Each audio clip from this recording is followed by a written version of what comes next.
Hi everyone. Hi. Welcome back to today's edition of the reviews.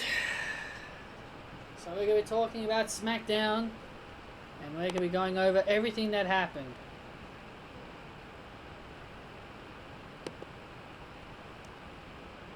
So the first thing we began with was the AJ Styles presentation, the Intercontinental Championship presentation, and it all led to AJ Styles telling Daniel Bryan to put the towel around his waist. But then Daniel Bryan decided to speak up and tell AJ Styles to be a fighting champion and defend his title against everyone. You know, be a fighting champion, be a true champion and defend your title against everybody on the roster. AJ would then decline to do that. He would even decline a match with Drew Gulak. But then out came Matt Riddle. And as soon as I heard that music, I rolled my eyes. I was like, oh, of course. You know, rolled my eyes. And then we had a match between Matt Riddle and AJ Styles, which Matt Riddle won. Why, oh why, are you going to pin your Intercontinental Champion on his first night as the champion? Why? Why are you going to have AJ Styles take a pinfall in his first match as the Intercontinental Champion? I know that I don't know what this company sees in Matt Riddle. He's just an idiot. I don't like Matt Riddle.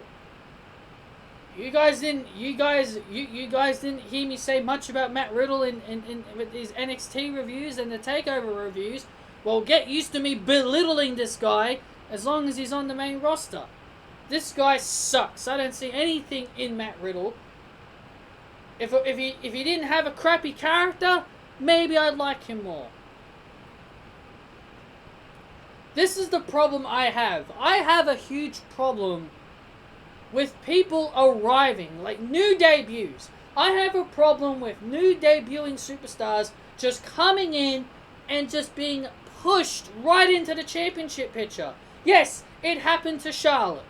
Yes, it happened to her. But it happens to nearly everybody. Matt Riddle should not be in contention for the Intercontinental Championship. Should be building this guy up. We saw in NXT, Karrion Kross could potentially be the next challenger for the NXT Championship, and the guy's only been in the company for like what? He's only been in NXT for like what? 3-4 weeks? You can't just bring someone up and put a championship on them. It is ridiculous, it is stupid, and it's completely unnecessary. It's completely unnecessary.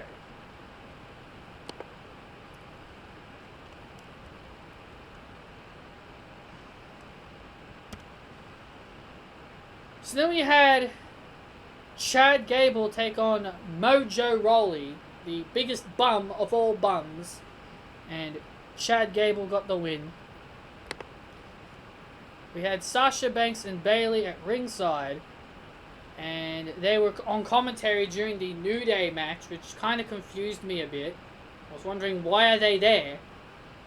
I was thinking, they've got no business being out there. What are they there for? But, you know, they were out there on commentary, and the New Day would get the win, and then straight after the New Day got their win, Cesaro and Nakamura would just attack them immediately. And so, yeah. Because of the actions of Jackson Ryker of the Forgotten Sons, Cesaro and Nakamura are now picking the pieces. Because I was originally told that the New Day were going to be feuding with the Forgotten Sons. But because Jackson Ryker made those comments, the Forgotten Sons are out of the equation now. Cesaro and Nakamura are now basically taking their place. Good job, Ryker. What a way to cost your tag team a potential push. Good on you. And we saw all the women backstage, excluding Carmella, because she wasn't there. We saw all the women backstage: Alexa, Lacey, Tamina, Dana, Naomi. We saw them all backstage, and they were talking about Sasha and Bayley, about how they're obnoxious, and Naomi took a shot at Alexa. Kind of sounds like Naomi still tinkering on that kind of heel turn kind of character. It seems like all these women could be having a potential situation where they could stand up to Sasha and Bayley, because they've been running roughshod over SmackDown. Well, not only just running roughshod over SmackDown, just running roughshod all over the place. What I'm thinking is that if you're going to include all these women in this kind of situation, what I would do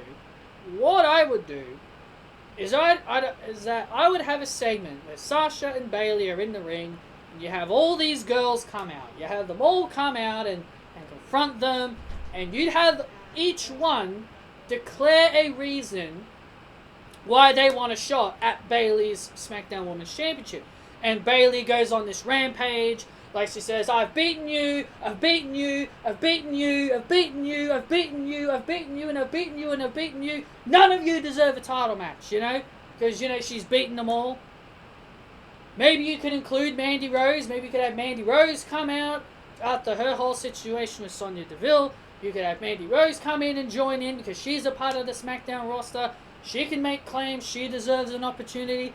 Bayley will say, no, you don't deserve a title shot because you're dating a big fat boy like Otis, you know? And then eventually all the girls, you could have all the girls get ready to gang up on Sasha and Bayley 6 on 2. But what I would do is that when they all get ready to fight, you'd have Bayley run away. You'd have Bayley run away, and you have Sasha left in the ring. You have Bayley run away, Sasha's left in the ring all by herself, and all of the girls, all of them just beat the crap out of Sasha because Bayley ran away. Bayley doesn't come in to even attempt. You don't have Bayley make an attempt to save her best friend. She just runs away. She just lets Sasha just eat all the finishes. Women's rights, Swanton, Bloody Splash, Tamina, Naomi's move, bloody all the finishes. Just have her eat all the finishes from all the other girls. And you just have just Bayley just run away. You have Bayley flee and completely back away from all those girls because Bayley, every single time when someone challenges Bayley, she backs off. She makes Sasha fight. She makes Sasha fight every single time. And we saw that tonight. Nikki Cross wanted a match with Sasha Banks. Bayley made Sasha wrestle, and Sasha did end up getting the win. But I think it'd be pretty cool. I think that'd be pretty cool. It'd give more sympathy to Sasha. It would even continue that tease to Sasha and Bayley's eventual breakup. Because Bayley just left Sasha there. Just get ganged up by all the girls that are trying to stand up for themselves. Like you heard them say it. They all want to stand up. They all want a shot. They all want a shot at the SmackDown Women's Championship. Because Bayley has not defended it since Money in the Bank. She's been putting all of her attention on the Women's Tag Team Championships with Sasha, proving they're the best tag team in the world, She's putting all of her focus on the tag team titles. So you could easily have all these girls come out, say, hey, you got a title you haven't defended in a while, we all want a shot. And you could have Bayley decline, and then Sasha Banks gets thrown into the pack by Bayley, and Bayley flees, and Sasha just gets ganged up. I think that'd be pretty interesting.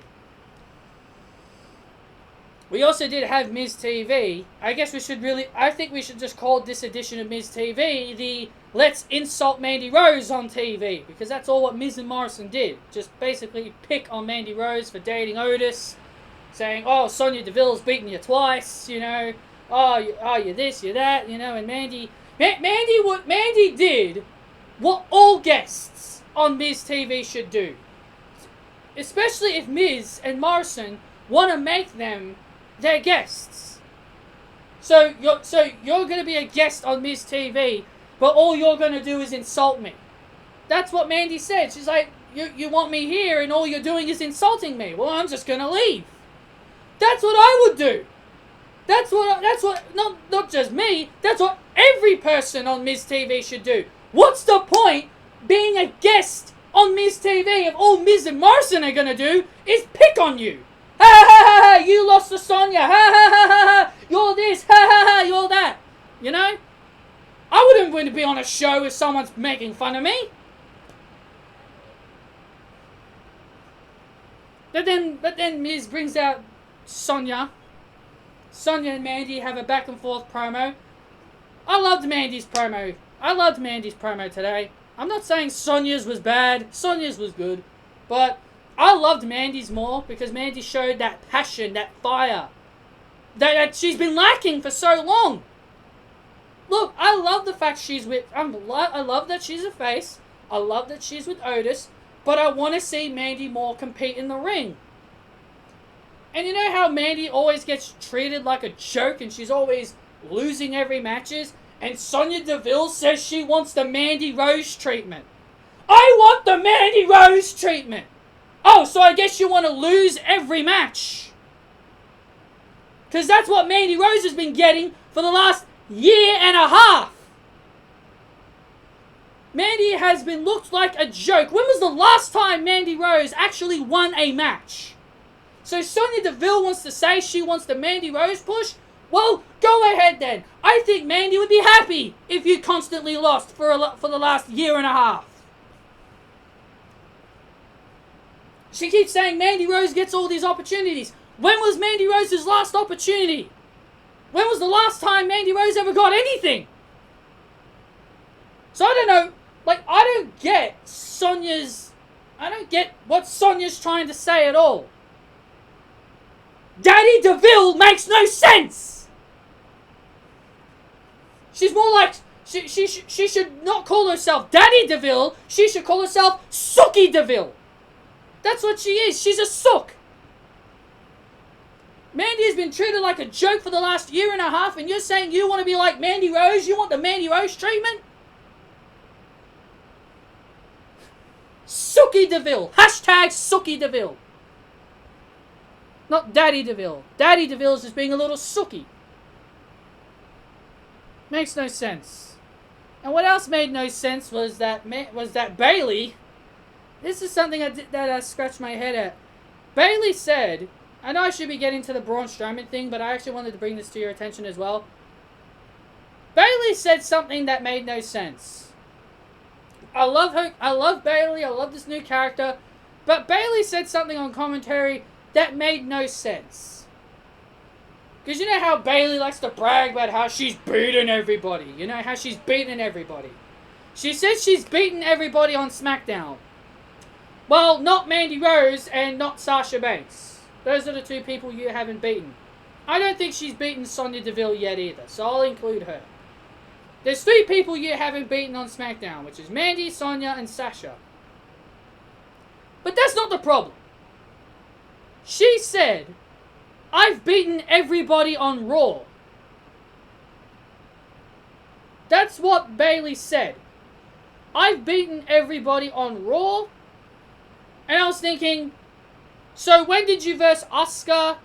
I was like, okay, since when did you verse Asuka, Shayna Baszler, or since when? Since when did you beat Asuka, Shayna Baszler, Lana, Kyrie, whoever else is on Raw, Liv Morgan, Natalya? Since when? Since when? Since when did you beat all these women? At some kind of invincible show that we don't know about? I love Bayley. But why have Bayley utter, I've beaten everybody on Raw, when she clearly hasn't beaten anyone on Raw? The only person she's beaten from the Raw roster this year is Charlotte. Made no sense.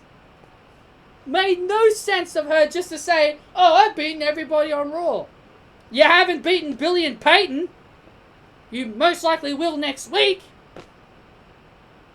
But I just think that's funny that she said I've beaten everybody on Raw when she clearly hasn't. Maybe you have beaten some of them in the past. Like Natalya. Maybe you've beaten Natalya in the past. And yes, you may have beaten Liv Morgan and Ruby Riott and Sarah Logan in the past. But it makes no sense of her just to say, I've beaten everybody on Raw. Making it sound like she's been on Raw for the last year and a half, beating everybody.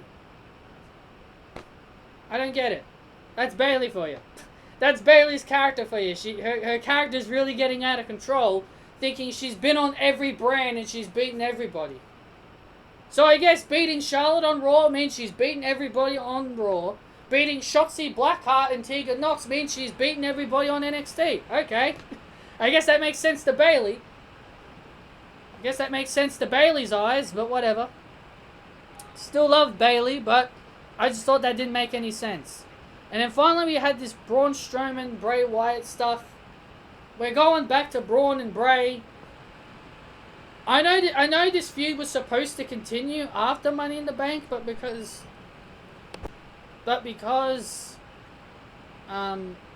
Bray had to have a child, they had to postpone it, and that's why we got Miz and Morrison. So that's the only reason why I'm thinking this feud's continuing. And then we get A-Train 2.0, Braun Strowman over here, because I think that's pretty much what he is. And then we had cult leader Bray Wyatt appear. And that's how the show ended.